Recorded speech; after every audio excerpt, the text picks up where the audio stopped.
এখন তো সমস্ত রাজনৈতিক দল, গণতান্ত্রিক রাজনৈতিক দল এবং ছাত্রদের আন্দোলনে ডক্টর ইউনূস সাহেব যাকে সমর্থন করা হয়েছে, যার সরকারকে, অন্তর্বর্তীকালীন সরকার, সেই সরকারকে সমর্থন দেওয়া হয়েছে। তাহলে এখন কেন এই পরিস্থিতি তৈরি হচ্ছে? কেন এটা সৃষ্টি হচ্ছে? প্রশাসন কারা? আমরা অনেকবারই বলেছি, কোনদিনই সমাজে ধর্ষণ, খুন, যখন দুর্নীতির প্রসার ঘটবে না যদি না আপনার প্রশাসন ঠিক হয়।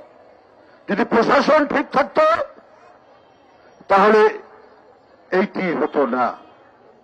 আজকে তো আমরা অনেকেই বঞ্চিত ছিলেন শেখ হাসিনার আমলে, অনেকের বঞ্চনা ঘুষিয়েছে, অনেকে প্রমোশন পেয়েছেন, ডাবল প্রমোশন পেয়েছেন।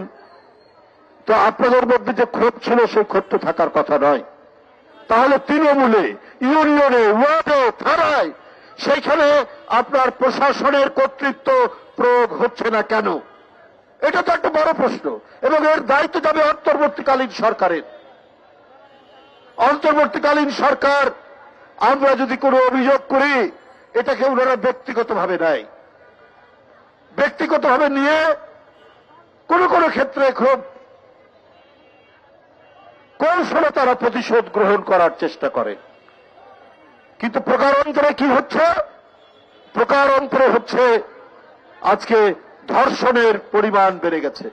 আজকে নারীরা নিরাপদ নয়।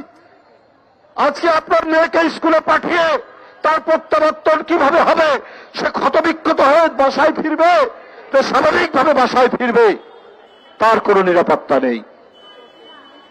বন্ধুরা আমার, আসিয়ার জন্য সমস্ত আইনি দায়িত্ব নিয়েছেন বিএনপির ভারপ্রাপ্ত চেয়ারম্যান জনাব তারেক রহমান।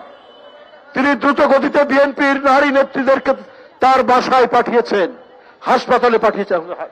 ঢাকায় তো না, হাসপাতালে সিবেছে, হাসপাতালে পাঠিয়েছেন। বেগম সালিমা রহমান, আফরোজা আব্বাস সবাই ছুটে গিয়েছে, এবং তার আইন ভারপ্রাপ্ত চেয়ারম্যান। বন্ধুরা আমার কথা হলো, সরকারের প্রতি আপনার পুলিশ বাহিনী আছে। যখন ঘটনা ঘটে আমরা কি করব? আমরা দেখছি অপরাধীদেরকে ছাড় দেওয়া হবে না।